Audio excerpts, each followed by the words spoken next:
Zdravo svima! Danas ću da isprobam puding koji se ne kuva i sprema se za 3 minuta, znači bez kuvanja. Potrebno je da odmerimo za početak 300 ml hladnog mleka iz frižidera.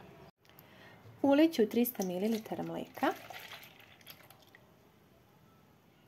pa dodajem krem puding sa ukusom vanile. Prvo ćemo da miksamo 30 sekundi na minimalnoj brzini.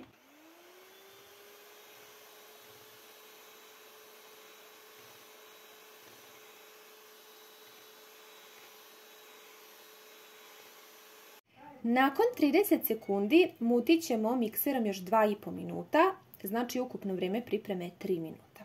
Pa hajde da isprobamo.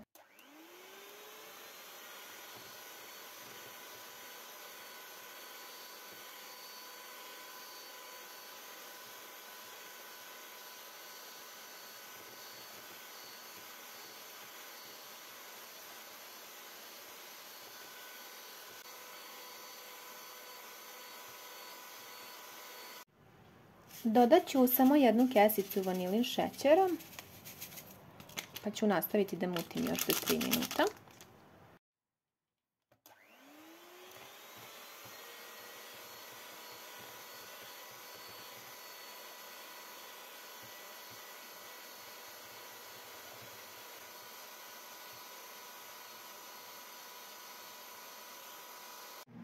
Nakon što smo ga mutili 3 minuta, izgleda ovako i ja ću ga sada poslužiti u dezertne čaše.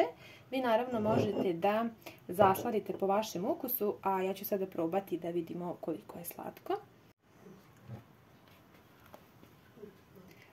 Zaista je gust. Još nisam probala ukus.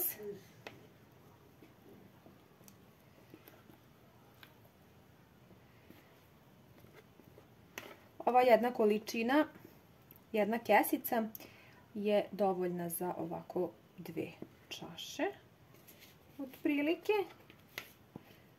I ako vam dolaze neki nenadani gosti, zaista je super predlog, a vidjet ćemo kakav je po ukusu. Možete naravno unutra da dodate još nešto, ja sam prvobitno željela kiselu pavlaku, ali s obzirom da prvi put isprobavam, želim da vidim kakav je ukus baš ovako bez nadogradnje. Sada ćemo isprobati zajedno da vidimo kakvog je ukusa. Znači dodala sam samo jednu kesicu vanilin šećera.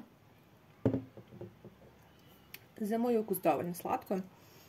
Sasvim dovoljno, znači ne treba da preterujete, zaista onako ima pravu aromu vanile i sasvim dovoljno slatko. Po meni ne treba više od jedne kesice vanilin šećera na ovu količinu. Koristila sam jedno ovo pakovanje krem pudinga od vanile.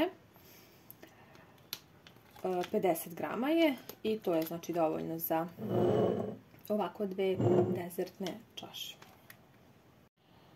Po svom ukusu ću sada dodati malo mlevenih oraha odgore, iako naravno ne morate, možete i rendane čokolade ili nešto drugo po vašem ukusu.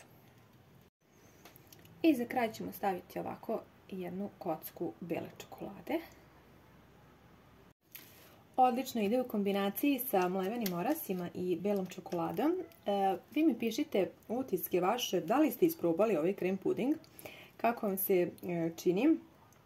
Moj utisak je zaista da je odličan kad nemate mnogo vremena, želite da spremite neki kolač ili recimo ovako dezert od pudinga.